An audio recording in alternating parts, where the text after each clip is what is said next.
começando esse vídeo intenso aqui pra a gente falar um pouco sobre o que tá acontecendo aqui. Eu vou trazer esse videozinho aqui sobre o iceberg do Jeffrey Epstein. O negócio tá dando o que falar. O pessoal tá garimpando, tem muita coisa ainda que vai sair. Você pode ter certeza, porque tem milhares de fotos, vídeos e tudo mais. E neste vídeo eu vou trazer este iceberg de 1 hora e 5 minutos. Claro que depois aqui vai estar no YouTube e a gente vai resumir um pouco. Para tudo, pausar aqui e falar para você que sim, este conteúdo vai ser inédito e vai ser do começo no final. Eu falei que ia ser só uns trechinhos, mas eu vou colocar inédito do começo ao fim aí. Mais de 1 hora desse vídeo aí sobre o Epstein. Então aperta o play aí, hein? Não. Mas eu aqui na hora eu vou assistir por 1 hora. Então chega de enrolação e vamos ao que interessa, que é o vídeo. Vamos fazer reação e conversar um pouco sobre isso. Bora lá? Respira e bora!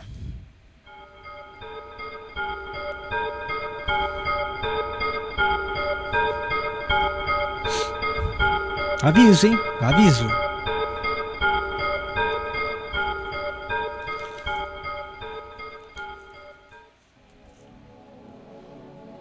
Nossa, essa introdução dá medo, hein? Olha isso. Olha a musiquinha.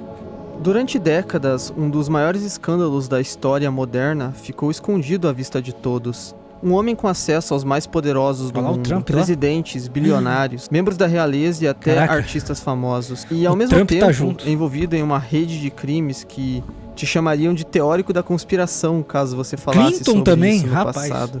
O nome dele era Jeffrey Epstein. O que a maioria das pessoas conhece é apenas a superfície, acusações de tráfico, uma prisão controversa e uma morte cercada de suspeitas. Mas conforme a gente desce nesse iceberg, surgem conexões obscuras, ilhas privadas, listas que não existem, acordos judiciais inexplicáveis e perguntas que nunca foram respondidas. Até que ponto Epstein agia sozinho? Quem ou quais as pessoas que o protegiam? E o mais importante, o que ainda está escondido? Talvez até ele próprio esteja por aí escondido.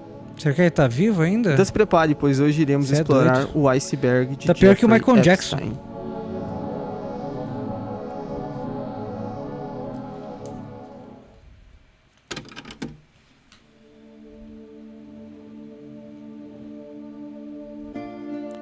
Vamos para a superfície, hein? Vamos lá. Antes de se tornar um dos nomes mais infames da história, Jeffrey Epstein era, oficialmente, apenas mais um bilionário misterioso do mercado financeiro. Ele nasceu em 1953 no Brooklyn. Epstein não veio de uma família rica e nem poderosa. Ele teve uma formação acadêmica instável. Chegou a lecionar matemática e física para jovens de elite. E foi justamente nesse ambiente que começou a construir seus primeiros contatos importantes. Ainda jovem, já demonstrava uma habilidade incomum: se aproximar de pessoas influentes e se tornar indispensável para elas. Nos anos seguintes, Epstein entrou num mundo financeiro de alto nível. Seu nome passou a circular entre bancos, investidores e magnatas. Apesar de ninguém jamais conseguir explicar com clareza de onde vinha exatamente sua fortuna, ele se apresentava como um gestor de grandes patrimônios privados. O cara começou desde novo já no meio dos bancos, dinheiros. Tem gente que consegue ficar estável mentalmente com dinheiro, mas tem gente que fica louco. Quem assistiu o Psicopata Americano sabe do que eu estou falando. Aquele filme é foda. Mas vamos lá. Liderando com fortunas de bilionários que prezavam pelo sigilo. Durante os anos 90 e início dos anos 2000, Epstein cultivou cuidadosamente a imagem de intelectual excêntrico e filântropo. Frequentava universidades renomadas, financiava pesquisas científicas, mantinha relações com professores, políticos, empresários e membros da realeza. Seu círculo social incluía algumas das pessoas mais poderosas do planeta, o que ajudava a reforçar a ideia de que ele era intocável. Olha as fotos. Ao mesmo tempo, porém, sua vida pessoal chamava atenção. Os caras ficam cobrindo já a foto, colocando, porque tem muitos arquivos que saiu aí que tá com essas tarja preta. Não só os textos, mas também as fotos, vídeos também. Porque o negócio é tão pesado e tem muita gente aí famosa e que quer anonimato, enfim. Que eu não sei por que divulgaram, se não mostra, né? Enfim. Em Nova York, Palm Beach, Paris e uma ilha privada no Caribe reforçavam o poderio financeiro que ele tinha. Epstein raramente dava entrevistas, evitava exposição direta e mantinha um estilo de vida discreto para alguém com tanto dinheiro. Para o público geral, Jeffrey Epstein era apenas um financiador, um investidor reservado, o nome que surgia ocasionalmente em eventos de alto nível. Mas, como em um iceberg, a parte mais perigosa não era a que podia ser vista. Enquanto Epstein transitava livremente entre a elite global, os primeiros sinais de algo errado já existiam, porém eram simplesmente invisíveis para quem não estava olhando de muito perto.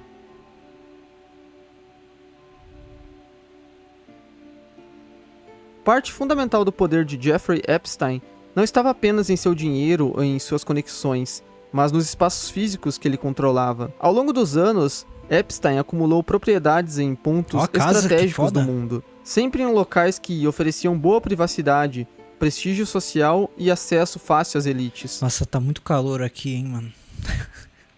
Como eu queria estar na piscininha agora. Apesar que eu tô vendo aqui pela janela aqui, ó. Tá escuro pro lado de lá, hein? No interiorzão de São Paulo, tá pra chover, hein? Rapaz do céu. Mas tá um calor, hein? Seria bom uma piscininha agora.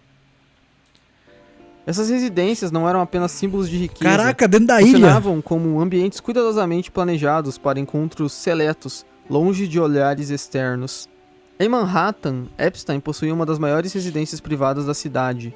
Um imóvel gigantesco, avaliado em dezenas de milhões de dólares, com múltiplos andares, salas privadas, câmeras internas e áreas de acesso restrito. Já na Flórida, ele mantinha uma propriedade em uma área nobre de Palm Beach. Menor que a residência de Nova York, mas igualmente estratégica, essa casa ficava próxima a clubes exclusivos e bairros frequentados pela elite local.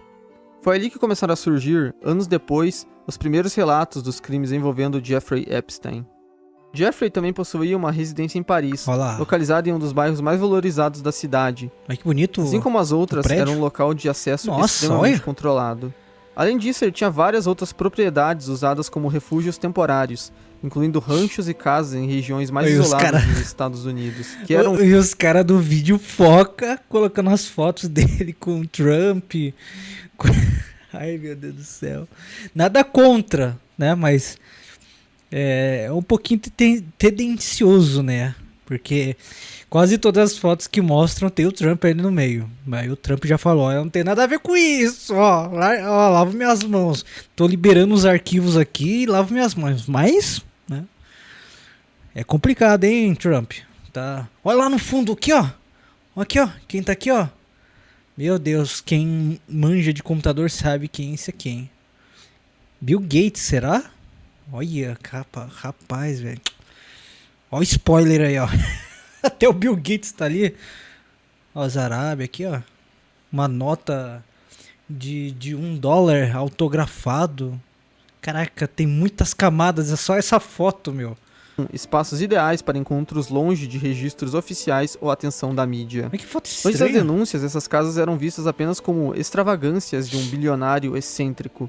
Porém, depois passaram a ser encaradas como peças centrais de um sistema muito maior, ferramentas usadas para se cometer seu terrível sistema de crimes. Olha lá, vai começar. Ilha de Epstein. Porém, entre todas as propriedades ligadas a Jeffrey Epstein, nenhuma se tornou tão simbólica quanto a ilha privada no Caribe. Adquirida e transformada ao longo dos anos, a ilha representava o ápice do que Epstein buscava: isolamento total, controle sobre tudo e ausência completa de fiscalização externa. Diferente de suas mansões em grandes cidades, ali não havia vizinhos curiosos, imprensa, câmeras de rua ou visitantes indesejados. Quem chegava, só chegava porque era autorizado. A estrutura da ilha ia muito além de uma simples casa de verão. Havia áreas separadas para hóspedes, instalações para funcionários, pistas de acesso controladas e um sistema próprio de logística. Tudo funcionava como um pequeno território privado, onde Epstein decidia quem entrava, quem saía e o que acontecia ali dentro. Relatos posteriores descreviam a ilha como um local frequente de visitas de pessoas influentes, empresários, políticos, investidores e convidados selecionados. A viagem até lá era, por si só, um grande filtro. Poucos tinham acesso e menos ainda deixavam rastros públicos dessa presença. Outro ponto que sempre chamou a atenção foi a arquitetura peculiar de algumas construções, levantando especulações sobre seus verdadeiros usos. Estruturas incomuns, áreas sem funções claras e espaços de difícil acesso alimentam as mais diversas teorias. Embora muitas dessas interpretações permaneçam no campo da especulação, o fato é que nada na ilha parecia aleatório. Para Epstein, a ilha funcionava como um espaço fora do mundo comum, um lugar onde as regras sociais e morais eram distantes. Testemunhas indicaram mais tarde que ali era onde o grau de controle psicológico e físico atingia níveis inimagináveis, justamente por causa do isolamento e da dependência total de quem estava presente.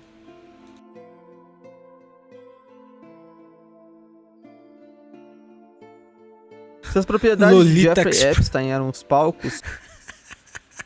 Lolita Express. Olha o nome que os caras dão pro bagulho, meu. Pelo amor de Deus. O avião era o elo que conectava tudo. Este que ficou conhecido como Lolita Express, e acho que o nome já indica bastante qual era a sua função, foi o jato particular de Epstein, e não era apenas um meio de transporte de luxo. Ele funcionava como uma peça central da engrenagem, permitindo que pessoas circulassem entre cidades, países e propriedades com rapidez. Bonitinho, hein? Azulzinho escuro. E praticamente nenhum registro público detalhado. O avião realizava viagens frequentes entre grandes centros como Nova York, Flórida, Europa e o Caribe. Com o tempo, registros de voos começaram a emergir, revelando algo perturbador: a quantidade e o perfil dos passageiros. Figuras influentes apareciam repetidamente nos manifestos, e a gente vai falar mais desses registros mais à frente, é claro. Muitas dessas viagens não tinham justificativa clara, nem agendas públicas associadas. Ah, se esse jatinho falasse... Hein? Rapaz do céu, se esse jatinho falasse, tava lá...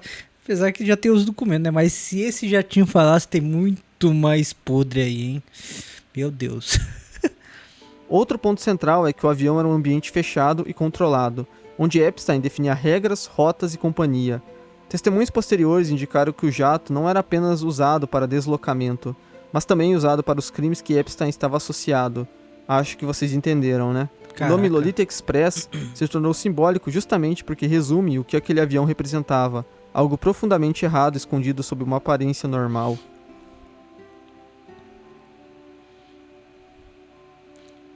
Esta foi a grande parceira de crimes de Epstein e também seu par romântico. Porém, antes de ser associada diretamente ao caso Jeffrey Epstein, Ghislaine Maxwell já fazia parte da elite por nascimento. Filha de Robert Maxwell, um magnata da mídia britânica, com enorme influência política e financeira, Ghislaine cresceu cercada por poder, luxo e relações de alto nível.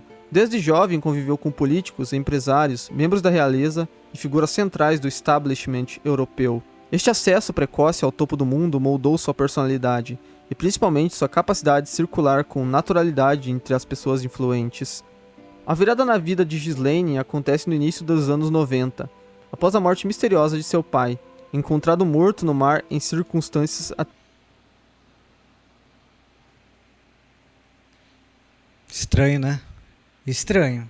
Até hoje debatidas. Com o colapso do império financeiro da família Maxwell, Ghislaine se muda para os Estados Unidos, onde tenta reconstruir sua posição social, e é nesse contexto que ela vai conhecer o Jeffrey Epstein. Os dois se encontram justamente porque compartilhavam o mesmo ambiente, círculos fechados de milionários, financiadores e figuras políticas. Epstein, em ascensão financeira e ainda pouco conhecido publicamente, via em Ghislaine algo extremamente valioso, acesso direto às elites internacionais. Já a Ghislaine via em Epstein um homem rico, influente e capaz de devolver a ela o status que havia perdido.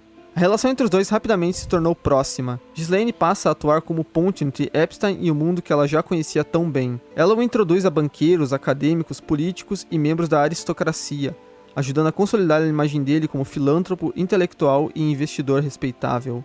Durante anos, Ghislaine foi vista publicamente como parceira social de Epstein, organizando eventos, acompanhando encontros, gerenciando contatos e, segundo testemunhos posteriores, controlando o acesso a seu círculo interno. Porém, é claro, para quem observava de fora, ela parecia apenas uma socialite influente ao lado de um bilionário excêntrico. O que ninguém percebia é que essa parceria ia muito além da imagem pública. Enquanto Epstein se fortalecia financeiramente e socialmente, Ghislaine ocupava uma posição central, silenciosa e estratégica, ajudando a estruturar um mundo fechado que mais tarde seria revelado como uma grande rede criminosa. Nossa. Let's go. Águas rasas. Vamos lá, o que tá acontecendo. O primeiro grande choque envolvendo Jeffrey Epstein ocorreu em março de 2005 em Palm Beach.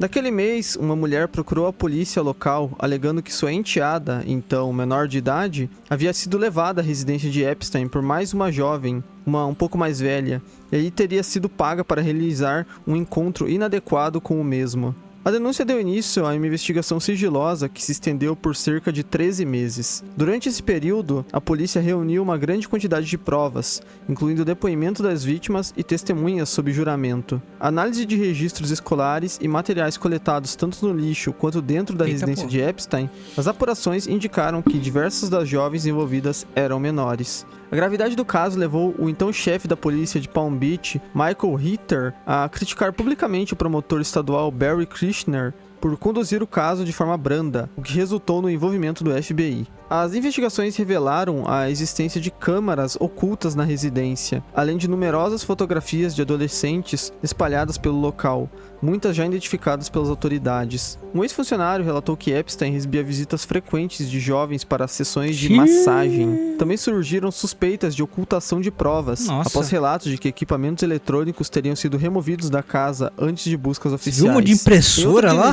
A polícia encontrou um monte de impressora lá no negócio. Livros ligados a práticas de BDSM, que foram posteriormente citados em documentos judiciais. Não sei o que é isso.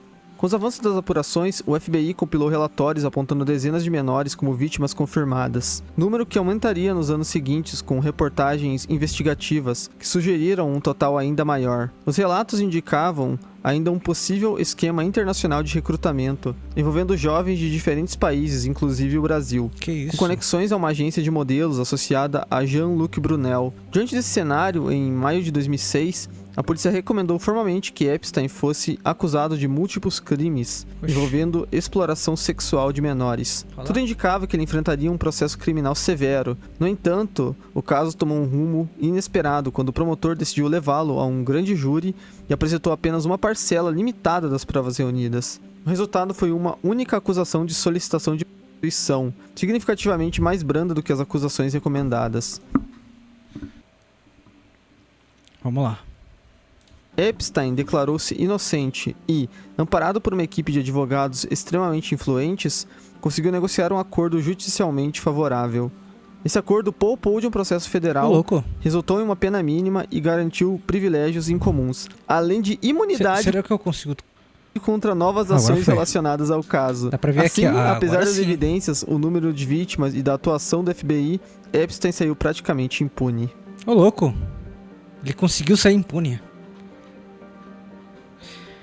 E falando um pouco mais sobre sua primeira prisão, em junho de 2008, Epstein foi finalmente condenado, mas o que deveria representar um marco da sentença acabou se tornando um dos exemplos mais claros de tratamento privilegiado no sistema penal dos Estados Unidos. Após se declarar culpado de uma acusação estadual relacionada à solicitação de prostituição envolvendo uma menor, Epstein recebeu uma sentença de 18 meses de prisão. Diferente do que ocorre com a maioria dos condenados por crimes sexuais na Flórida, Epstein não foi enviado a uma prisão estadual comum, mas alojado em uma ala especial e isolada de Palm Beach County. Poucos meses depois, a situação tornou-se ainda mais controversa. Após cerca de 3 meses e meio, ele passou a deixar a prisão por até 12 horas por dia, 6 dias por semana. Esse benefício contraria... O cara foi preso. Só que... Como podemos dizer? Ele estava mais fora do que preso. Os caras conseguiam liberar ele por 12 horas. Ele ficava 12 horas fora da cadeia, fazendo as coisas por fora. Aí à noitinha tinha que voltar para poder fazer as coisas lá na cadeia. Tipo, pelo menos dormir lá na cadeia para falar que tá lá. Mano, aqui, ó. Rapaz, o cara é tão rico assim. Fora os bagulho lá dos Estados Unidos que os caras conseguiam fazer... Rapaz. As próprias regras do gabinete do xerife, que proibiam esse regime para criminosos sexuais e exigiam o cumprimento integral de um período mínimo de pena restante. Ainda assim, Epstein recebeu o privilégio e teve liberdade para entrar e sair fora dos horários oficialmente permitidos. Dentro da prisão, o tratamento também destoava completamente do padrão. Sua cela permanecia destrancada Ele inclusive teve acesso a uma sala reservada para advogados equipada com televisão e posteriormente foi transferido para uma enfermaria sem supervisão regular, o que lhe garantia ainda mais conforto. Poxa, os caras deixavam o cara destrancado lá na cela. Ah não, hoje eu quero conversar com os meus advogados. Aí reuni, ó galera, vem aqui na cadeia, vem aqui na cadeia pra gente conversar. Aí ia lá na sala especial, lá onde tinha televisão e os caramba, e ficava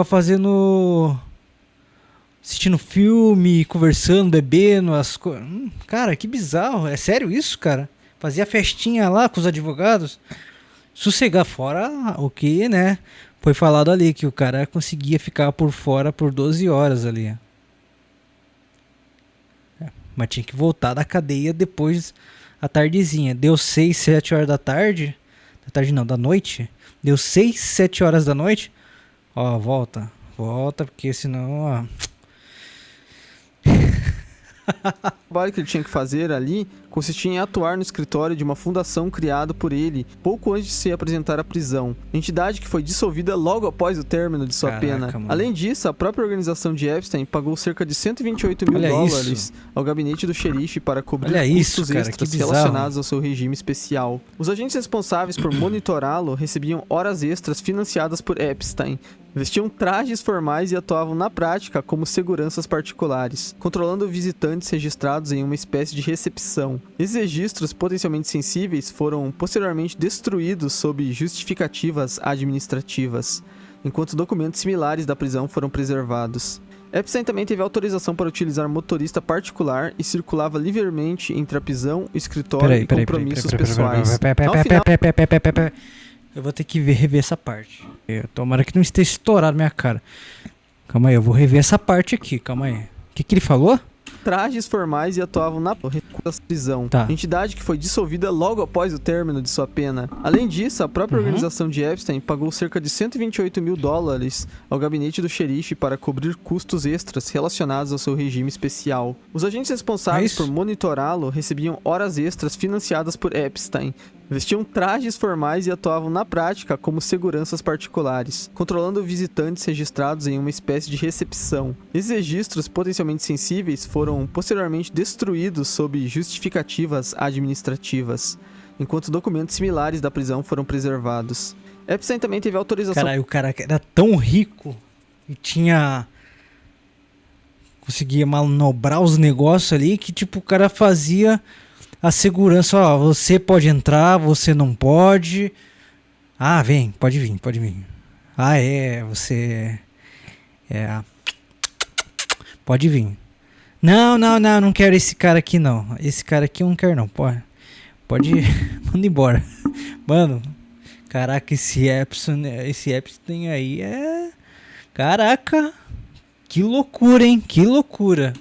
Para utilizar motorista particular e circulava livremente entre a prisão, escritório e compromissos pessoais. Caralho, acelerou aqui do nada, não entendi porra nenhuma. Oxe. Ao final, ele cumpriu cerca de 13 minutos entre a... Epstein também teve autorização para utilizar motorista particular e circulava livremente entre a prisão, escritório e compromissos pessoais. Ao final, ele cumpriu cerca de 13 meses, não os 18 previstos. Caraca, o cara em agosto de 2010, passou para a prisão domiciliar por mais um ano. Dessa forma, acho que é mais fácil perguntar se ele foi realmente preso, ou se foi tudo uma grande jogada para a mídia e o público em geral pensarem que a justiça foi cumprida, mas de fato tudo permaneceu igual.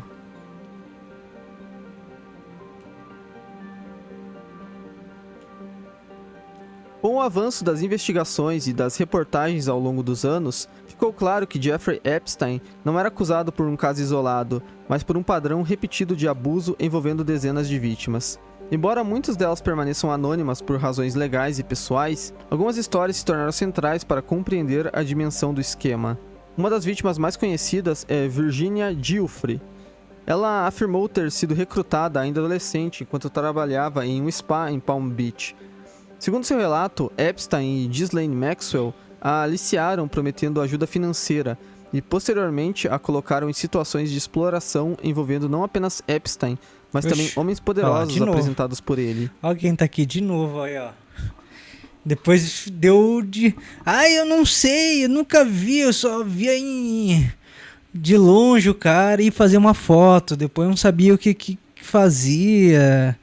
Nossa, o Epstein era isso, meu Deus. Pelo amor de Deus, Trump. Pra cima de Moá, não, né? Pra cima de Moá, não, né? Caraca, quase todas as fotos do Epstein você tá lá, Trump. Pô, é complicado, hein? Difícil, hein?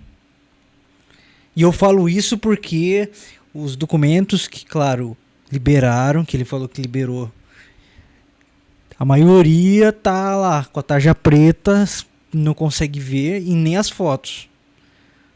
Pelo amor de Deus, hein, Trump? Mas espera, a hora que acabar o como fala? O mandato do Trump, é mais um pra lista do Trump ali, porque ó, não tem como, cara. Olha isso. Não tem como. O cara tá num rolê de um cara aqui, esse cara aqui, e não sabia de nada, eu não frequentava as mesmas festas do cara. Pô, sei lá. O que você acha disso? Eu tô achando uma loucura, né? O cara sendo presidente dos Estados Unidos e tá ali, ó. Olha, ó. E eu acho que mais pra frente tem mais gente aí, ó, famosa aí, que, ó, misericórdia. Vamos lá, porque a gente ainda tá a gente tá ali na ponta, não tá lá no fundo ainda. Virginia se tornou uma das principais vozes públicas contra Epstein, entrando com ações civis e pressionando autoridades para reabrirem o caso. Suas acusações ajudaram a derrubar a narrativa de que Epstein era apenas um criminoso isolado. Outra figura central é conhecida publicamente apenas como Maria, uma das primeiras jovens a denunciar Epstein em Palm Beach. Seu depoimento foi fundamental para iniciar a investigação de 2005. Ela descreveu um padrão claro. Jovens eram convidados à residência sob o pretexto de massagens, recebiam dinheiro e em seguida eram incentivados a recrutar outras meninas, criando um ciclo contínuo de aliciamento. Que isso? Diversas outras vítimas identificadas apenas por iniciais ou pseudônimos em documentos judiciais relataram histórias extremamente semelhantes, apesar de nunca terem se conhecido. Todas descreviam o mesmo método: contato inicial aparentemente inofensivo, pagamento em dinheiro, normalização progressiva da situação e pressão psicológica para manter o silêncio. Muitas afirmaram que eram menores de idade no momento dos abusos. Os depoimentos também indicavam que Ghislaine Maxwell desempenhava um papel ativo no recrutamento e controle das vítimas. Segundo múltiplas acusações, ela não apenas facilitava os encontros, mas também ajudava a criar um ambiente de intimidação, convencendo as jovens de que ninguém acreditaria nelas caso falassem. Reportagens investigativas identificaram ao menos 80 possíveis vítimas, espalhadas por diferentes estados dos Estados Unidos e em outros países. Muitos relataram que não denunciaram na época por medo, vergonha ou por acreditarem que Epstein era poderoso demais para ser responsabilizado. Outras disseram que tentaram buscar ajuda, mas foram ignoradas ou desacreditadas pelas autoridades. As acusações das vítimas não se limitaram apenas aos atos em si, mas também ao sistema de proteção que cercava Epstein. Elas afirmaram que o dinheiro, as conexões políticas e os acordos judiciais criaram um ambiente onde o abuso pode continuar por anos sem consequências reais. Fato é que o número de vítimas total ainda é um grande debate e pode até mesmo passar de 1000. Nossa, 1000? 1000 casos? Rapaz, isso aí foi uma Durante máquina. anos, Jeffrey Epstein viveu como se estivesse acima da lei. O acordo judicial firmado após sua primeira prisão lhe garantiu liberdade, imunidade e um silêncio institucional que o protegeu por mais de uma década. Esta blindagem começou a ruir apenas na segunda metade de 2010. O ponto de virada ocorreu em 2018, quando uma série de reportagens investigativas do Miami Herald, lideradas pela jornalista Julie Brown, recolocou o caso no centro da atenção pública. As matérias expuseram a dimensão real das vítimas, detalharam um acordo secreto que havia protegido Epstein e revelaram como o sistema judicial falhou de forma consciente. A repercussão foi imediata. Sob intensa pressão pública e política, promotores federais passaram a reavaliar o caso. Diferente do passado, não se tratava mais de um processo estadual, mas de uma investigação federal, o que mudava completamente o cenário jurídico. Em julho de 2019, Jeffrey Epstein foi preso novamente, desta vez em Nova York, acusado formalmente de tráfico sexual de menores e conspiração para tráfico sexual. As acusações afirmaram que entre 2002 e 2005, Epstein havia recrutado, aliciado e explorado dezenas de meninas menores de idade por meio de uma rede estruturada, sustentada por dinheiro, coerção e colaboradores. Cara, Dessa vez não houve... Cara, Isso me lembra... É porque o cara é rico, né? O cara já foi preso. E aí depois de 13 meses saiu, sendo que era pra estar 18, fora as regalias, que... Enfim, você viu, né?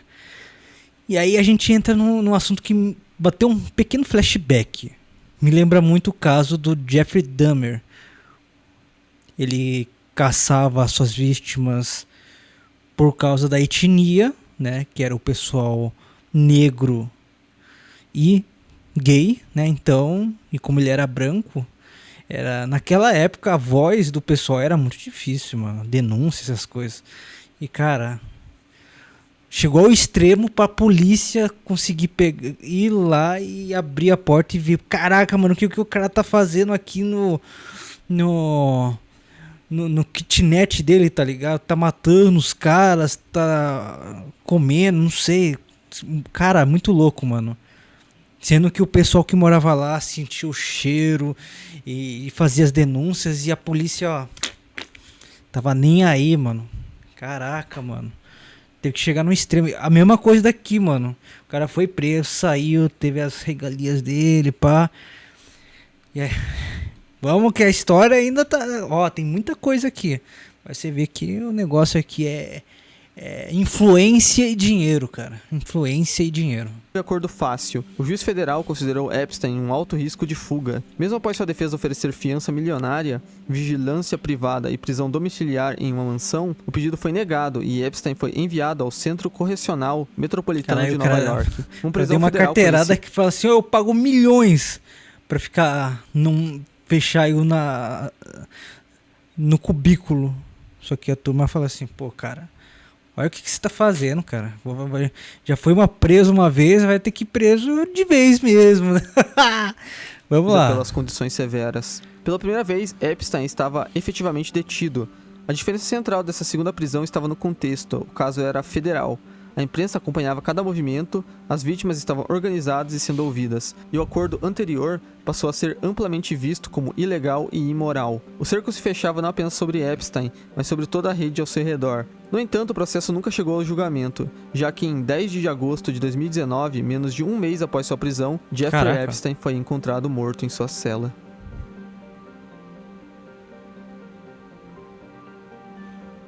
Caraca, ele se matou? A morte de Jeffrey Epstein é até hoje um dos episódios mais controversos e discutidos da história recente dos Estados Unidos. Menos de um mês após ser preso por acusações federais de tráfico sexual de menores, Epstein foi encontrado falecido em sua cela no Centro Correcional de Nova York. Ele tinha 66 anos. As autoridades informaram que ele foi encontrado desacordado durante a madrugada e declarado falecido pouco depois. A causa oficial da morte foi registrada como o churrascamento. Desde o início, porém, o caso levantou uma série de questionamentos.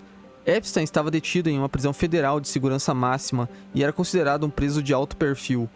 Poucas semanas antes, ele já havia sido encontrado ferido na cela, em um episódio inicialmente descrito como uma tentativa de churrascamento, mas posteriormente cercado de versões conflitantes. Por causa disso, ele deveria estar sob vigilância especial. No entanto, na exata noite e na exata hora de sua morte, diversos protocolos básicos não foram cumpridos. Os dois agentes responsáveis por monitorá-lo não realizaram as rondas exigidas e, segundo investigações internas, teriam dormido durante o turno. Além disso, simplesmente as câmeras de segurança próximas à cela não estavam funcionando adequadamente, impossibilitando a verificação completa do que ocorreu naquele período. Meu Deus! A cela que Epstein ocupava também estava em uma ala conhecida por falhas estruturais e problemas crônicos de gestão. Seu companheiro de cela havia sido removido pouco antes, deixando Epstein sozinho, apesar de recomendações contrárias para presos em situação de risco. Pouco depois do falecimento, o então Procurador-Geral dos Estados Unidos declarou que o ocorrido representava falhas graves no sistema penitenciário federal. Investigações internas foram abertas e o Departamento de Justiça concluiu que houve negligência e quebra de protocolos, mas não apresentou provas de envolvimento direto de terceiros no falecimento. Mesmo assim, o fim de Epstein gerou repercussão global imediata. Para muitos, ela significou o encerramento definitivo da possibilidade de um julgamento que poderia expor não apenas seus crimes, mas também toda a rede de pessoas poderosas que mantiveram relações com ele ao longo dos anos. Com sua morte, o processo criminal foi automaticamente encerrado, e nenhuma audiência pública revelou de forma completa a extensão do esquema. O impacto foi profundo, especialmente para as vítimas. Muitos afirmaram que Epstein escapou da justiça no momento em que finalmente enfrentaria consequências reais. Embora processos civis contra associados tenham continuado, a ausência de um julgamento criminal deixou lacunas que jamais serão preenchidas. Até hoje, a morte de Jeffrey Epstein permanece cercada de desconfiança. Oficialmente, o caso foi encerrado como churrascamento decorrente de falhas institucionais. Porém, ainda há várias teorias sobre o caso, e que vamos abordar ainda mais à frente. Churrascamento. Aqui o cara coloca um churrascamento no título. O YouTube tá tão assim que não pode falar que... meter o fogo nele. Aí é foda, hein?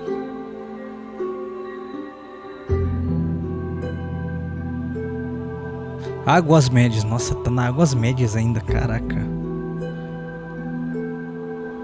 Um dos elementos mais discutidos do caso Jeffrey Epstein são os chamados registros de voo de seu jato particular, o Lolita Express. Estes documentos, tornados públicos ao longo de processos judiciais e investigações jornalísticas, listam passageiros que viajaram com Epstein ao longo de vários anos, conectando cidades nos Estados Unidos, Europa e Caribe. É fundamental deixar claro, desde o início, o nome de alguém aparecer em um registro de voo não significa, por si só, envolvimento em crimes. Os registros apenas indicam presenças em um avião, não o motivo da viagem, e o que aconteceu durante ela, nem se houve qualquer conduta ilegal. Alguns dos nomes viajaram uma única vez, outros apareceram repetidamente ao longo dos anos. Em muitos casos, as viagens ocorreram antes de Epstein se tornar publicamente associado a crimes, o que reforça a complexidade da análise. Um dos nomes mais conhecidos é o de Bill Clinton, ex-presidente dos Estados Unidos. Clinton aparece em registros de voo realizados no início dos anos 2000. Ele sempre afirmou que essas viagens ocorreram em contextos ligados a iniciativas filantrópicas e humanitárias, negando de qualquer forma qualquer conhecimento ou envolvimento com crimes cometidos por Epstein. Outro caso amplamente documentado é do príncipe Andrew, membro da família real britânica. Embora ele não apareça em todos os manifestos de voo divulgados publicamente, sua relação pessoal com Epstein foi confirmada por múltiplas fontes, fotografias e testemunhos. Andrew sempre negou as acusações, mas seu nome esteve no centro de processos civis movido por vítimas, o que acabou levando a um acordo extrajudicial e ao seu afastamento das funções oficiais da monarquia, causando um dos maiores escândalos recentes da família real inglesa. Você é louco, o cara da monarquia inglesa tá envolvido com CP. Aí é foda, meu irmão. Tem que afastar mesmo, mas só afastaram ali, né? Pelo jeito o cara nem foi preso por causa desse esquema aí, né?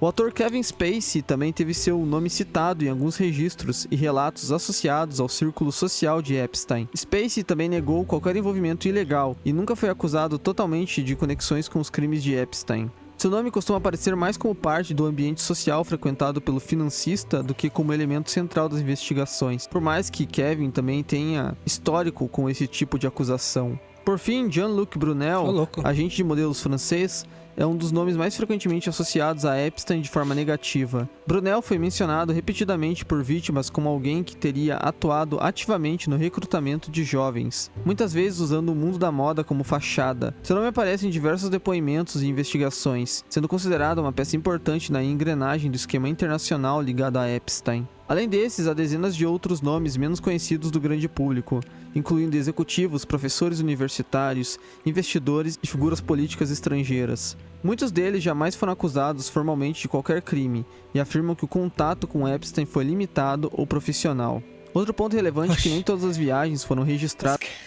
Os caras me dizem, não, foi só uma conversa, eu não fui lá no rolê do cara não, mano. Oxe, esquece essa porra.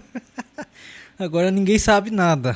Porra, aí é fogo, viu? Vamos lá, continua. Oficialmente, há indícios de voos incompletos, registros ausentes e passageiros que não foram listados maior que a da formalmente, minha casa, hein? O que significa que os documentos disponíveis podem representar apenas parte do quadro real.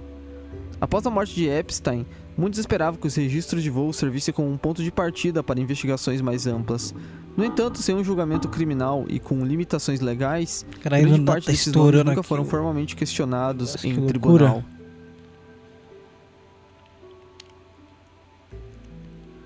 Outro elemento agora central é a lista telefônica. Controverso é a lista telefônica. Diferente de uma lista de voos, a lista telefônica não registra encontros, viagens ou interações concretas. Alô? Ela consiste basicamente em nomes, números de telefone, endereços e anotações pessoais, organizados em agendas e cadernos que Epstein manteve ao longo dos anos. Assim como no caso dos voos, é essencial reforçar: ter o nome na lista telefônica de Epstein não implica envolvimento em crimes. Uma agenda indica contato possível, não uso, frequência ou natureza da relação. Muitos nomes pertencem a pessoas que afirmam nunca ter tido proximidade real com ele ou sequer lembram de algum contato direto. Entre os nomes que se tornaram públicos por meio de reportagens e documentos judiciais, aparecem figuras como Bill Clinton, Donald Trump, Príncipe Andrew, Ehud Barak e Alan Dershowitz, além de executivos do setor financeiro, jornalistas influentes e professores universitários de elite.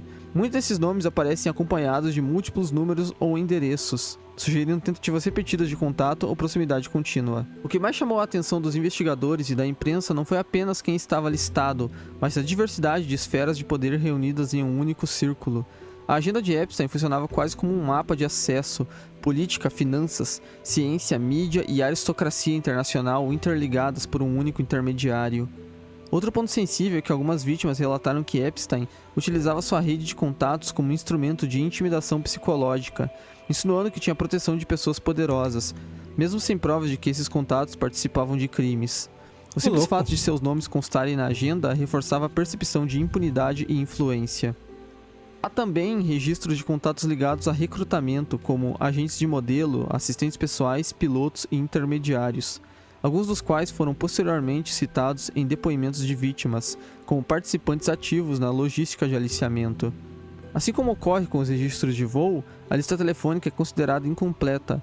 Parte do material nunca foi divulgado integralmente, seja por decisões judiciais, acordos de confidencialidade ou para proteger pessoas não investigadas formalmente. Isso, claro, alimentou as mais diversas especulações e teorias.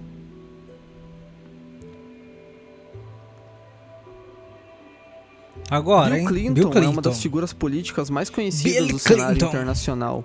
Ele construiu uma trajetória marcada por ascensão rápida e grande visibilidade. Foi governador do Arkansas por vários mandatos e em 92 venceu as eleições presidenciais, tornando-se presidente dos Estados Unidos.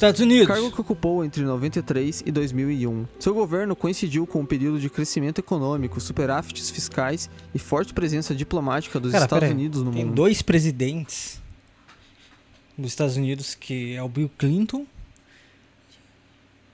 o Trump, e tava de rolê com o Epstein. Tio, os Estados Unidos tá bem de rolê, hein? Você tá doido, velho, credo. Ao mesmo tempo, sua carreira foi abalada por escândalos pessoais, especialmente o caso envolvendo Monica Lewinsky, que resultou em um processo de impeachment, que, porém, é assunto para outro vídeo. Após deixar a Casa Branca, Bill Clinton passou a atuar intensamente no meio filantrópico por meio da Clinton Foundation. Essa nova fase ampliou ainda mais sua rede de contatos internacionais, aproximando-o de figuras influentes de diversos países. Foi nesse ambiente que ocorreu seu contato com Epstein, que à época ainda era publicamente visto como um financista bem relacionado e um grande benfeitor das causas globais. Registros oficiais e reportagens investigativas indicam que Bill Clinton manteve contato social com Epstein desde o início dos anos 2000. Como vimos antes, seu nome aparece em registros de voo do avião particular de Epstein, conhecido como Lolita Express. Essas viagens, que teriam ocorrido, segundo ele, no contexto de projetos humanitários e encontros internacionais ligados a iniciativas filantrópicas, Clinton, por meio de seus representantes, afirmou que utilizou o avião em algumas ocasiões, mas sempre acompanhado de assessores e agentes de segurança, e que nunca teve conhecimento de qualquer atividade criminosa relacionada a Epstein. Mano, o cara andava lá de rolê lá com a Lolita Express. Não, mas aqui a gente pegava pra viajar aqui no avião, aqui, né? Coisas sobre sociedade, aqui, coisas da paz, coisas boas, positivas. E ó, o Epstein lá atrás, lá, ó. Nossa, velho, caraca, velho. Ai, meu Deus do céu, mano. Os caras metem muito louco, mano. Como que pode, né? Não, a gente usou o avião sim, mas tava com assessor, a gente usou para fazer coisas da Foundation, coisas pra sociedade, pô. Enquanto o dono do avião e quando nos rolê, ligação, o cara lá é uma psicopata de CP, tá ligado? Porém, fotografias circularam amplamente na imprensa, que mostram Clinton ao lado de Epstein e de Ghislaine Maxwell em eventos sociais e durante viagens. Essas imagens são reais e documentadas, tendo sido feitas em aeroportos, interior de avião de Epstein e encontros públicos. Inclusive, muito recentemente foram divulgadas imagens que mostram Clinton, inclusive próximo de vítimas do caso Epstein. Ô louco, velho. O envolvimento do príncipe Andrew, duque de York, com Jeffrey Epstein o bambu vai gemer é um dos agora. capítulos mais malucos de todo o escândalo, justamente por atingir diretamente a família real britânica, uma das instituições mais tradicionais e protegidas do mundo. Príncipe Andrew é o terceiro filho da rainha Elizabeth II e construiu inicialmente uma imagem positiva como oficial da Marinha Real, tendo participado, inclusive, da Guerra das Malvinas em 1982. Por muitos anos foi visto como membro ativo da realeza, representando o Reino Unido em eventos oficiais e exercendo funções diplomáticas informais ligadas ao comércio exterior britânico. Essa imagem começou a ruir a partir de sua associação próxima com Jeffrey Epstein, que se intensificou no final dos anos 90. Andrew conheceu Epstein por meio de Ghislaine Maxwell. Como dito antes, Maxwell transitava com facilidade entre elites financeiras, políticas e aristocráticas, funcionando como ponte entre Epstein e a alta sociedade internacional, incluindo membros da realeza. Há registros fotográficos e testemunhais que comprovam a proximidade entre Príncipe Andrew Epstein e Ghislaine Maxwell. A imagem mais emblemática mostra Andrew ao lado de Maxwell, com o braço ao redor da cintura de Virginia Giuffre, uma das principais vítimas de Epstein, como vimos antes. Essa fotografia se tornou um símbolo público do escândalo. Virginia Giuffre acusou diretamente o príncipe Andrew de tê-la abusado sexualmente em pelo menos 3 ocasiões, quando ela tinha 17 anos. Segundo seu relato, os encontros teriam ocorrido em Londres, Nova York e em uma das propriedades de Epstein no Caribe. Virginia afirmou que foi coagida por Epstein e Ghislaine a manter relações sexuais com Andrew como parte do esquema de exploração sexual. O príncipe Andrew sempre negou todas as acusações. No entanto, sua defesa pública foi profundamente prejudicada por uma entrevista concedida à BBC em 2019, no programa Newsnight. Na tentativa de se explicar, Andrew apresentou versões consideradas pouco críveis, como alegações de que não poderia ter suado na época dos fatos devido a uma condição médica específica, afirmação que gerou ampla incredulidade e ridicularização pública.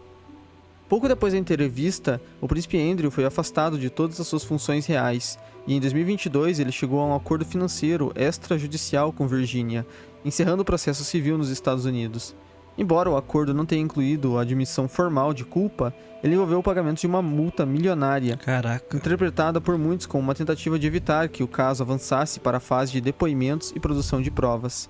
Acho que assim, não tem muito como duvidar, né? Se ele pagou é porque provavelmente ele era culpado mesmo. Como consequência direta do escândalo, a família real britânica tomou medidas sem precedentes. A rainha Elizabeth II retirou de Andrew seus títulos militares honorários e o direito de usar o tratamento de Sua Alteza Real em contextos oficiais. Nossa. Na prática, ele foi excluído da vida pública da monarquia, passando a viver em isolamento e sem papel algum.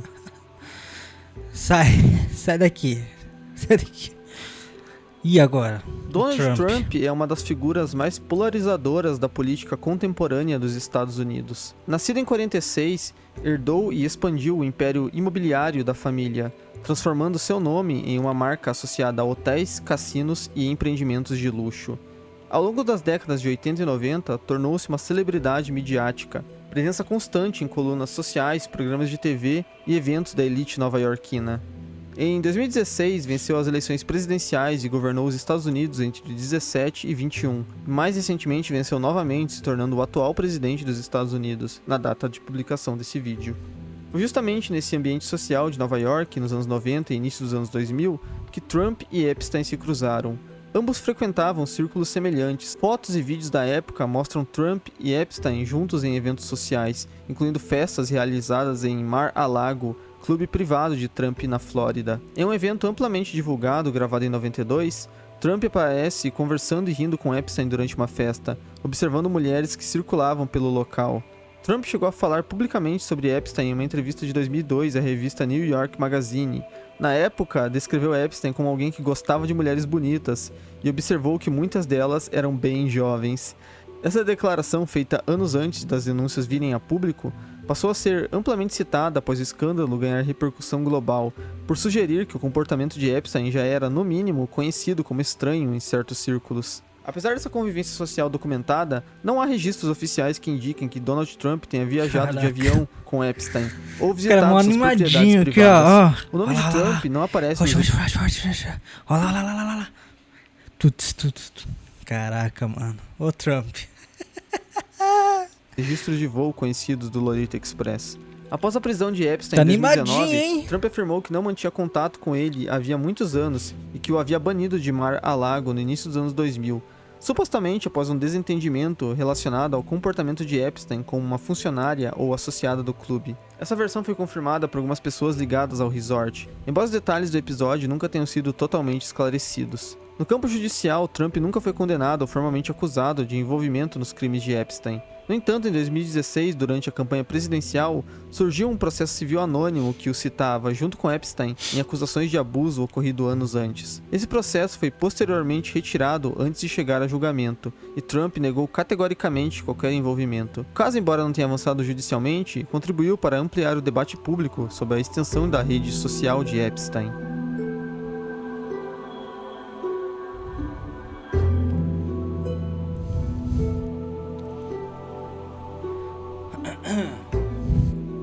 É sério isso?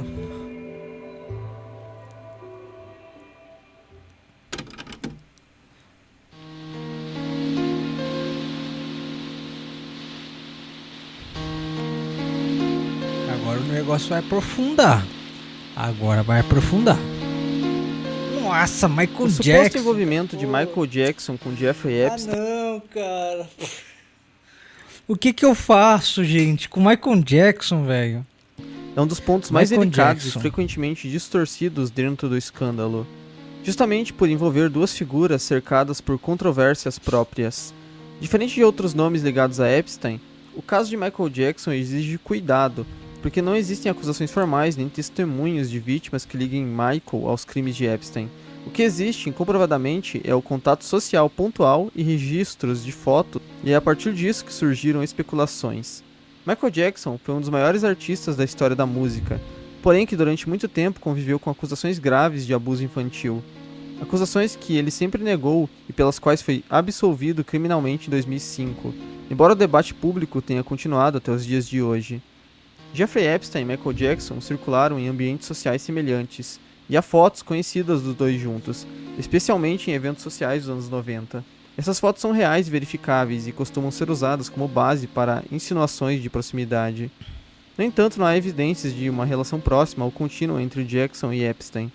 Não existem registros de Michael viajando no jato de Epstein, e nem documentos que comprovam visitas dele a ilhas ou a propriedades de Epstein. Relatos de pessoas próximas a Michael indicam que ele frequentava eventos com grande público de convidados e tinha contato com centenas de figuras influentes ao longo dos anos. Nesse contexto, o encontro com Epstein parece ter sido circunstancial e não parte de uma relação estruturada ou recorrente. Nenhuma das vítimas conhecidas de Epstein mencionou Michael Jackson como participante, facilitador ou beneficiário do esquema do tráfico sexual. Portanto, o que se pode afirmar com segurança é que Michael e Jeffrey se conheciam superficialmente e foram fotografados juntos, provavelmente em ambientes sociais amplos. Fora isso, não há provas de envolvimento criminal, participação no esquema ou relação íntima entre os dois. Qualquer afirmação além disso entra no campo das especulações e teorias da conspiração. É especulação, hein?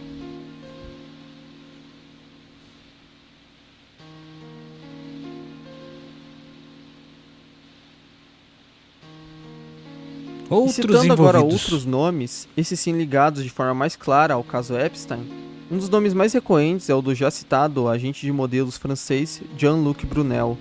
Ele foi acusado por diversas vítimas de facilitar o recrutamento internacional de adolescentes, muitas vezes sob promessas de carreiras no mundo da moda. Brunel negou as acusações, mas foi formalmente investigado pelas autoridades francesas. Em 2022, foi encontrado morto em uma prisão na França enquanto aguardava julgamento. Que calor. Curioso, né? Bem curioso. em um caso que foi oficialmente tratado como churrascamento, o que encerrou definitivamente a possibilidade de um julgamento público. No círculo interno de Epstein aparecem também funcionários de confiança, Sarah Kellen e Nadia Marchinkova. São citadas em múltiplos depoimentos como assistentes que organizavam agendas, viagens e a presença de jovens nas propriedades. Ambas foram nomeadas em processos civis movidos por vítimas. Nenhuma foi condenada criminalmente e suas defesas alegam um desconhecimento de qualquer atividade ilegal, apesar do grau de proximidade com Epstein. Outro casal frequentemente citado em registros sociais e processos civis é Glenn Dublin e Eva Anderson Dubin, figuras proeminentes da elite de Nova York. Ambos, claro, negam qualquer envolvimento ilegal, mas seus nomes aparecem associados a Epstein em diferentes contextos sociais e em depoimentos de vítimas, o que os manteve sob escrutínio público. No meio acadêmico, o nome do cientista Marvin Minsky, do MIT, surgiu em processo civil no qual uma vítima alegou ter sido forçada a manter relações sexuais com ele em uma das propriedades de Epstein. Minsky já havia falecido quando a acusação veio a público. Sua família negou veementemente as alegações. O episódio levantou questionamentos sobre a relação de Epstein com universidades e pesquisadores de prestígio. Há também os operadores logísticos do esquema. Os pilotos Larry Vysotsky e David Rogers aparecem em diversos registros de voo do jato particular de Epstein. Ambos afirmavam que apenas cumpriram funções profissionais e negam qualquer conhecimento sobre crimes, mas seus nomes se tornaram públicos por estarem diretamente ligados à movimentação constante entre propriedades, países e encontros privados.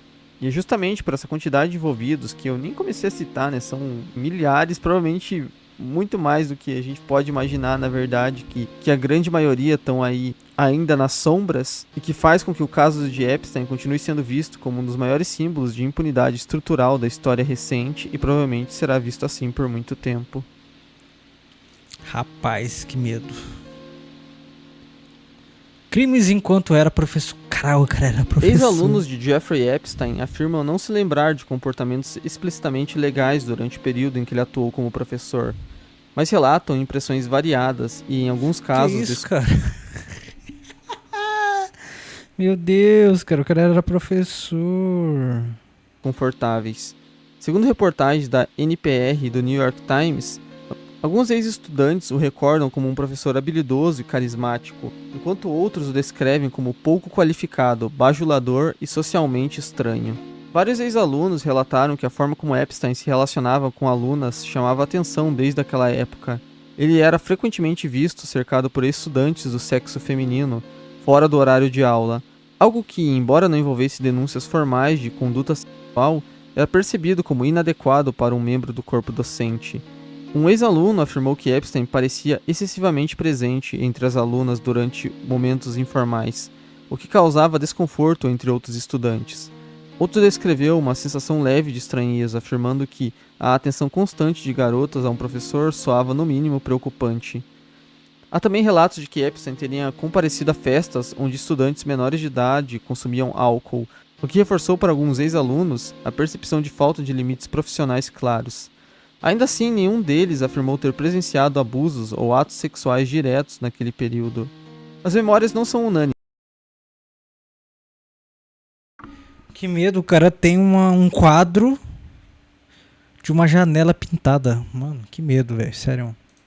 Uma ex-aluna que teve Epstein como professor por vários anos declarou que nunca ouviu qualquer tipo de contato físico inadequado, atribuindo a popularidade dele entre as alunas ao seu comportamento informal e à maneira como se apresentava, ainda que considerasse sua postura pouco profissional. Anos depois, um advogado das vítimas questionou Epstein sobre possíveis relações sexuais com estudantes.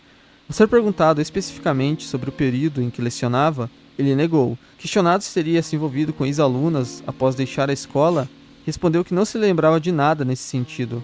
No entanto, quando a pergunta foi reformulada para saber se ele já havia namorado alguma estudante do colégio, Epstein invocou seus direitos e recusou-se a responder. Ô, louco. Esse conjunto de relatos não comprova que Epstein tenha cometido crimes enquanto atuava como professor. No entanto, eles indicam que padrões de comportamento considerados inadequados, limites profissionais frouxos e sinais de alerta já estavam presentes muito antes das acusações formais surgirem. Elementos que, à luz do que se descobriria décadas depois, passaram a ser vistos por muitos como indícios precoces de uma conduta problemática. Ixi. Que tenso, hein? O cara ser professor Fica rodeando as menininhas lá, hein? Ó. Tá pior que Breaking Bad com o cara lá.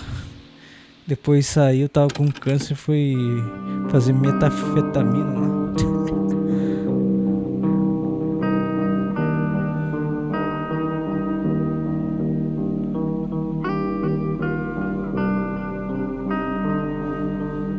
Olha o abismo agora, hein? Pós-morte de Epstein em 2019, uma enorme quantidade de arquivos judiciais e investigativos passou a ser alvo de pedidos de transparência, já que ele mantinha conexões com pessoas extremamente influentes em diferentes países. A expectativa popular era de que a divulgação desses documentos esclarecesse a extensão real da rede de exploração sexual e possíveis acobertamentos. Mais recentemente, parte desses arquivos foi oficialmente tornada pública por meio de decisões judiciais e pressões políticas. No entanto, o que se observou foi uma liberação marcada por fortes censuras, com páginas inteiras cobertas por tarjas pretas e informações cruciais omitidas. Embora os documentos confirmem a existência de investigações extensas, depoimentos e registros comprometedores, grande parte do conteúdo divulgado carece de contexto e detalhes, o que limita a compreensão plena dos fatos. As autoridades justificam esse alto nível de censura com base na proteção das vítimas, na preservação da privacidade de terceiros e na necessidade de não comprometer investigações ou processos judiciais ainda sensíveis. Esses argumentos possuem respaldo legal e ético, especialmente quando se trata de crimes envolvendo abuso sexual de menores. No entanto, a magnitude das omissões levantou questionamentos legítimos sobre até que ponto essas justificativas são usadas também como ferramentas para evitar a exposição de figuras poderosas.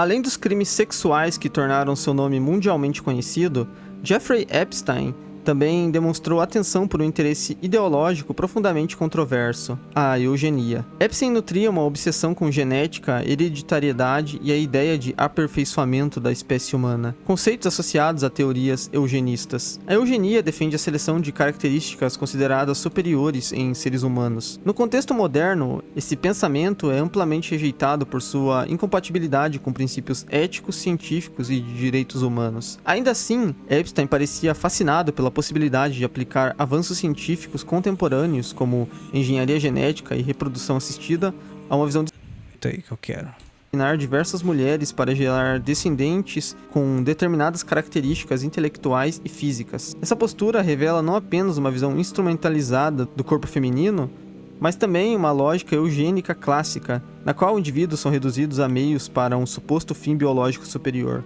O mais inquietante é que esse interesse não parecia isolado ou meramente teórico. Epstein mantinha contato com acadêmicos, cientistas, figuras ligadas ao campo da biotecnologia, o que levantou suspeitas sobre até que ponto sua ideia encontrava eco em círculos intelectuais mais amplos. Embora não haja provas de que projetos eugênicos concretos tenham sido executados, o simples fato de tais ideias circularem em ambientes de prestígio já é por si só muito assustadora.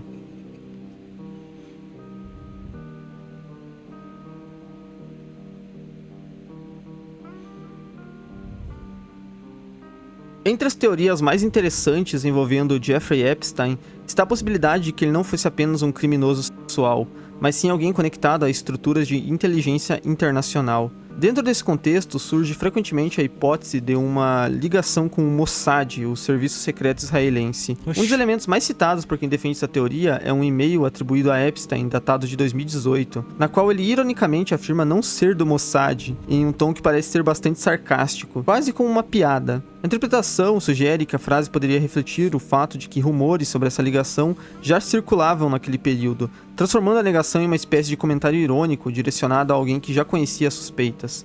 No entanto, essa leitura depende muito da interpretação subjetiva do contexto. Outro ponto frequentemente levantado é a figura de Robert Maxwell, pai de Ghislaine. Robert teria colaborado com o Mossad. Embora o governo israelense nunca confirme oficialmente esses vínculos, diversos jornalistas investigativos e ex-agentes afirmaram que Maxwell mantinha relações próximas com o serviço de inteligência israelense, agindo às vezes até mesmo como espião. Para os defensores da teoria, essa conexão familiar seria uma possível ponte entre Epstein e estruturas maiores de espionagem. A hipótese central é que Epstein poderia ter operado como uma figura de influência ou coleta de informações, utilizando sua rede social composta por políticos, empresários e celebridades para reunir material sensível ou comprometedor. Nesse cenário, suas propriedades privadas e o acesso privilegiado a elites globais seriam ferramentas ideais para operações de chantagem. Ainda assim, é importante destacar que essa narrativa permanece no campo especulativo e não foi comprovado por investigações oficiais.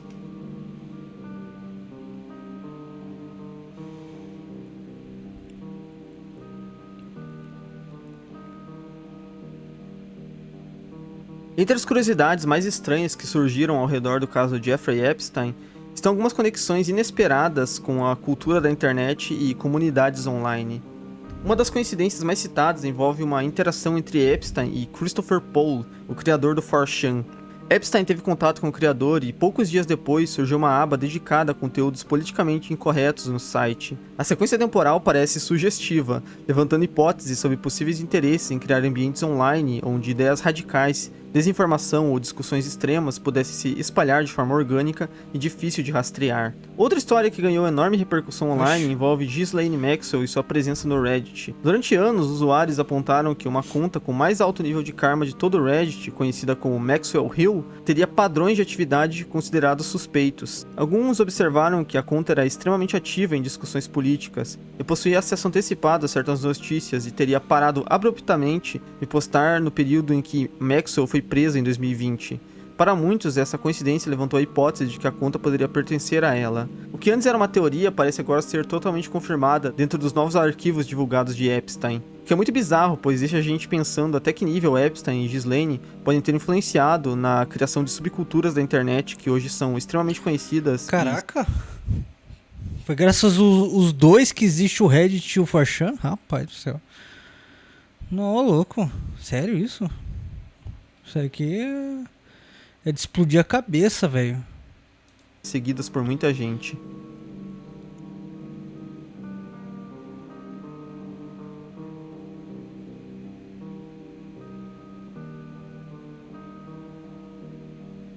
A teoria de que Jeffrey Epstein estaria vivo parte de um pressuposto simples.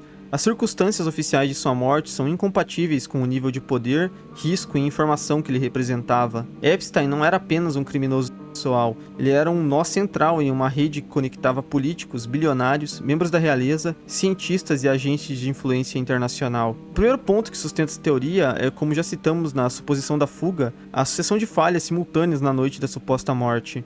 A probabilidade de todas aquelas falhas ocorrerem ao mesmo tempo, justamente no caso mais sensível do sistema prisional americano, levanta suspeitas legítimas de interferência externa ou encenação. Outro elemento frequentemente citado é a autópsia contestada. Especialistas divergiram publicamente sobre os ferimentos do pescoço de Epstein, com alguns afirmando que as lesões eram mais compatíveis com estrangulamento do que com enforcamento. Embora o laudo oficial tenha classificado a morte como churrascamento, o simples fato de haver desacordo técnico já enfraquece a narrativa fechada apresentada ao público. A partir daí entra uma parte mais sensível da teoria, a possibilidade de uma extração ou troca de identidade. Epstein possuía múltiplos passaportes, contas internacionais, imóveis em diversos países e relações com os serviços de inteligência. Pô, os caras falaram esses dias na internet que ele tinha até documento de nacionalidade aqui do Brasil, mano. Imagina se o cara tá vivo, tá aqui andando no Brasil, aqui no interior de São Paulo. Você tá doido, sai fora, mano. Credo. Diretamente. Em um cenário extremo, ele poderia ter sido removido de circulação em troca de silêncio, informações estratégicas ou para evitar um efeito dominó que atingisse figuras muito mais poderosas do que ele próprio. Críticos dessa teoria argumentam que seria impossível sustentar uma farsa desse tamanho sem vazamentos. No entanto, esse argumento ignora um ponto crucial. Operações ilegais não precisam de muitas pessoas, apenas das pessoas certas, e imagens são manipuláveis quando há autoridade, dinheiro e pressão suficiente. Além disso, o sigilo não precisaria ser eterno, apenas longo o bastante para que o interesse público esfriasse. Dito isso, o ceticismo permanece necessário. Não existe, até o momento, prova material direta de que Epstein esteja vivo. Nem uma imagem confirmada, nem um registro confiável, nem um vazamento irrefutável.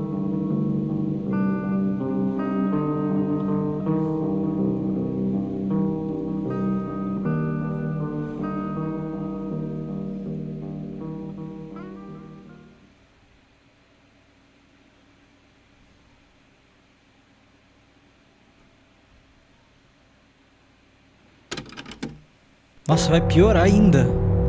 Que isso? Olha o título, ainda vai piorar o negócio. Meu Deus.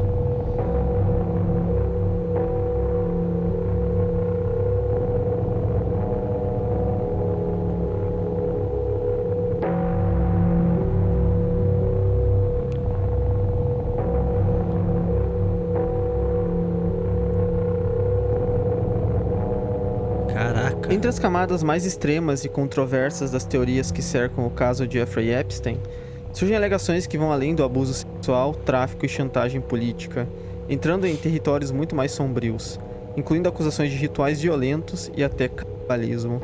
Um dos nomes frequentemente mencionados é o de Gabrielle Rico Jimenez. Essa foi uma menina mexicana que ficou conhecida em um vídeo de 2009, gravado na frente de um hotel em Monterrey, no México, onde ela apareceu muito alterada, fazendo acusações contra elites mundiais, falando de rituais, conspirações e canibalismo. À época, essas acusações pareceram loucura, porém novas pistas podem indicar algo bem mais sombrio. Pois, recentemente, outra alegação ganhou força e envolve a acusação em que o ex-presidente dos Estados Unidos, George Bush, teria participado de uma festa onde práticas extremas, incluindo teriam ocorrido. Essas denúncias, amplamente compartilhadas nas redes sociais, isso foi citado em novos documentos divulgados do caso Epstein, onde uma suposta vítima acusa-o de tê-lo visto dando e depois devorando o intestino de uma criança.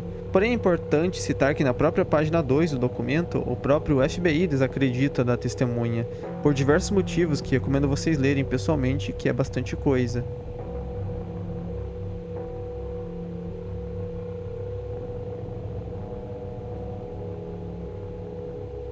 Baal e Moloch são nomes que vêm de antigas tradições do Oriente Médio e aparecem em textos religiosos e históricos. Baal era o título usado para uma divindade associada à fertilidade, tempestades e poder, descrito como um deus cananeu adorado em cultos regionais. Já Moloch ficou conhecido como uma entidade associada a sacrifícios, especialmente na Bíblia, onde é frequentemente retratado como símbolo de práticas consideradas proibidas ou abomináveis, principalmente o sacrifício de crianças. Casos como o de Epstein frequentemente aparecem ligados à ideia de rituais envolvendo crianças e práticas ocultas dentro de círculos da elite. Para alguns grupos e pesquisadores independentes, essas práticas não seriam algo novo, mas sim uma continuidade moderna de tradições antigas associadas a simbolismos religiosos como Baal e Moloch, frequentemente citados em narrativas históricas ligadas a sacrifícios e cultos secretos. O caso Epstein ganha ainda mais peso nesse caso, já que acusações reais de tráfico sexual de menores servem como um ponto de partida concreto para interpretações mais amplas. Para muitos, o escândalo revelaria apenas a superfície de algo maior, levantando suspeitas sobre redes mais profundas e possíveis significados simbólicos por trás de certos eventos, conexões e figuras públicas. Fato é que em um documento recente apareceu o nome de Baal, e muitos interpretaram esse nome como sendo o nome da conta bancária de Jeffrey Epstein. Porém, perceba que no próprio documento está o nome da conta bancária ao lado. Logo, a teoria mais provável é que realmente foi um erro de digitação, ali onde queria se escrever a palavra bank. De toda forma, isso não anula o fato de que Epstein era obcecado pelo ocultismo, e eu não duvidaria que tais rituais nefastos fossem realmente feitos. Que isso, cara? Deus é mais aí, ó.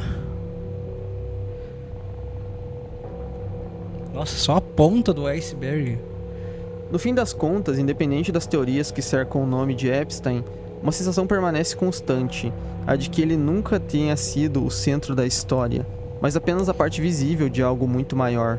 O caso revelou crimes reais, vítimas reais e uma rede que atravessava os níveis mais altos de poder. E ainda assim, muitas perguntas ficaram sem resposta. Epstein caiu, foi exposto, preso e provavelmente morreu mesmo, mas o que veio depois não trouxe clareza que muitos esperavam. Não houve uma onda massiva de prisões, não houve uma revelação definitiva que explicasse toda a rede. Em vez disso, restaram documentos censurados, investigações incompletas e uma sensação persistente de que o público viu apenas o suficiente para encerrar o assunto, mas nunca o bastante para compreendê-lo totalmente. É por isso que, para mim e para muitos, Epstein representa apenas a ponta do iceberg. Que horror. Existe algo triste nessa conclusão, porque se Epstein foi apenas um pouco que veio à tona, então quantos outros ainda maiores que ele permanecem invisíveis? Quantos casos nunca chegaram aos jornais? Quantas histórias foram enterradas antes mesmo de serem investigadas? A sensação que fica não é apenas de mistério, mas às vezes até de impotência, né? Como se a verdade completa estivesse sempre um passo além do alcance público. Talvez o maior legado do caso não tenha sido uma teoria específica, mas a dúvida que que ele deixou, a percepção de que o mundo pode ser muito mais complexo, mais sombrio e menos transparente do que gostaríamos de acreditar, e que, às vezes, o que vemos não é o todo, é apenas um pequeno fragmento que escapou do controle. Ai, meu Deus do céu. Que medo. O Epstein é coisa do... Sai pra lá, meu, sai pra lá.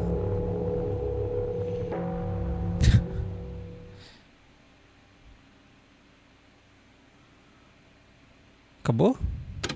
Ah, tem mais, que susto. Que medo do caramba, mano. Pensei que tinha acabado do nada. Porra! Ó meu setup aqui, ó. Ó meu setup ali, ó. É isso, gente. Que vídeo maravilhoso que a gente acompanhou, assistiu. E ó, quero deixar claro que isso aqui a gente é um react. Coloquei algumas coisinhas do que eu vi aqui agora. Pode ser que não seja 100% e mude as coisas depois, mas ó, é uma loucura isso aqui do Epstein, hein? Porra, desse iceberg aqui, hein? Que medo, literalmente que medo. E não esquecer, ó, passem no canal do menor, o Vane, V-A-N-N-E. Tem este iceberg, tem outros também, então manda ver, vai lá. E se inscreva aqui no canal, tá, gente? Vai ter mais reacts, mais vídeos aí, tá bom? Ai, tô cheio. Ai, depois de 1 hora assistindo um vídeo de iceberg, cansou, hein? É isso, gente. Até o próximo vídeo. Obrigado. E ó, vou deixar aqui embaixo, aqui, ó, do ladinho aqui, ó. Vou deixar um QR Code aí. Ajude-me pra gente fazer um setup da hora pra poder jogar o GTA em novembro, tá bom? Porque eu tô querendo trazer pra vocês aqui no canal o GTA 6, tá? Só que eu preciso do PlayStation 5 e do jogo, né? Então eu vou colocar aqui pra doar, menor. Doe, por favor, manda o Pix pra mim, por favor. E pra em novembro a gente chegar aqui no canal aqui, fazer uma live, hein? Fazer uma live de 24 horas ou 48, não sei. 48 horas jogando o GTA. Ou até zerar, não sei, porque eu não sei quanto tempo vai durar o GTA. Bora bater essa meta? Vou deixar o QR Code do Pix aí, doe e bora que em novembro o bambu vai gemer. Falou, tchau, tchau.